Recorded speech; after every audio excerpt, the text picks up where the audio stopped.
For more than a century, Antarctica was the finish line.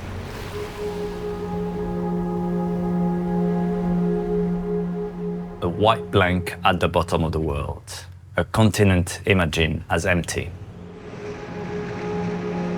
Explorers from all over the world raced towards the South Pole, chasing glory across the last great frontier. Flags were planted, records were claimed. History called it conquest, but Antarctica was never empty.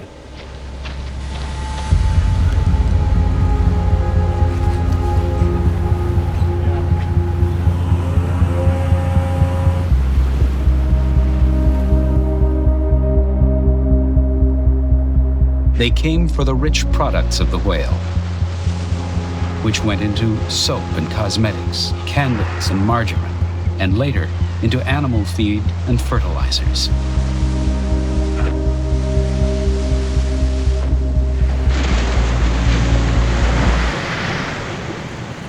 This was the central hub for whaling down in the Antarctic Peninsula. This site, once animated by the noise of steams and machinery going at full speed to exploit as much whales as possible in the shortest amount of time, are now gone silent. They serve as a reminder that the exploitation of Antarctica can lead to disastrous outcome. The whaling industry nearly wiped out the whale population, bringing some of the species to less than 1% of their original numbers, and that nearly caused the collapse of the whole Antarctic ecosystem.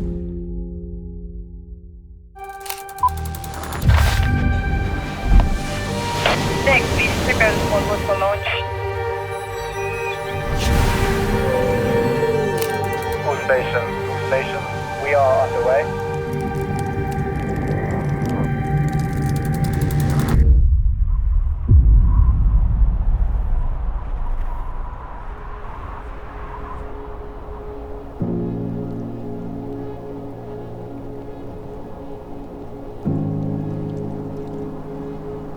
Along the Antarctic Peninsula, life gathers in extraordinary density.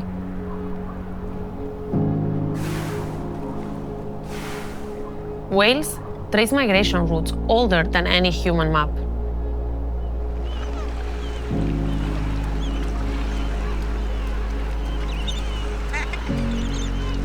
Seabirds, penguins, and seals are all bound together by something so small that it could disappear in your hand. Ocean currents bring nutrients to the surface, sparking phytoplankton blooms that will feed immense swarms of Antarctic krill.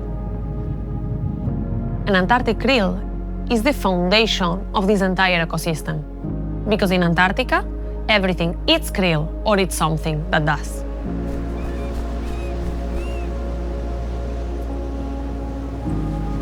I heard them. Oh my God, there's so many. Oh, wow, wow. Michael, turn on the echo sounder.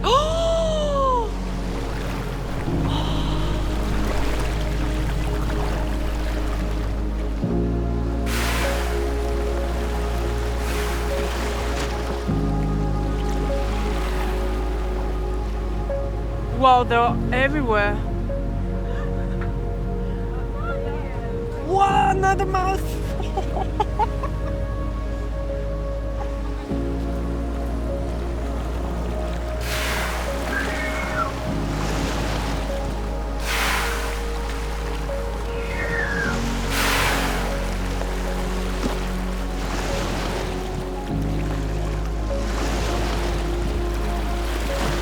This is the most amount of whales I've ever seen at one time. Ever. Right now, all of the whales are feeding on the surface. It's the sunset, so due to the daily migration of krill, during the day they stay deeper, but at night they go towards the surface, and then we can see whales feeding. The krill fishing fleet also uses this technology to track the krill. So what they are gonna do is they're gonna find big patches of krill, and then they're gonna put the nets exactly on the denser places and on the exact depth that they need to get as much krill as possible.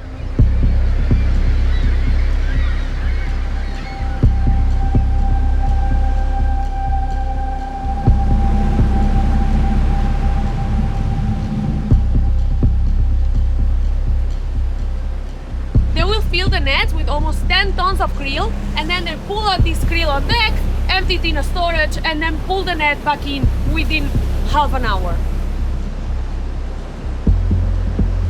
We see them competing in the same exact position for the same resource, but within a day, these krill trawlers fish what 100 humpback whales can eat. Krill catches around Antarctica have risen sharply over the last 25 years. Right now, the overall amount of krill catch is 5 times higher than it was in the year 2000. Last year, 620,000 tons of krill ended up in the nets of krill fishing trawlers. The Commission for the Conservation of Antarctic Marine Living Resources, CCAMLR, is the entity in charge of the conservation of everything that is alive in Antarctica. It's very important that it's not an organization created to manage the fisheries, but it's to give some rules to the fisheries, taking into account and putting it in the first place the conservation of the Antarctic ecosystem. CCAMLR has failed to renew conservation measures that would better distribute all the fishing pressure in the Southern Ocean. We must challenge the notion that krill fishing in this environment will ever be sustainable. What we see today is the krill fishing industry telling us that krill is the largest single biomass in the world, and they are only taking 1% of that biomass, and that will have no impact on the ecosystem. We have heard this narrative before, but we know that exploitation down to Antarctica can bring the ecosystem to the brink of extinction.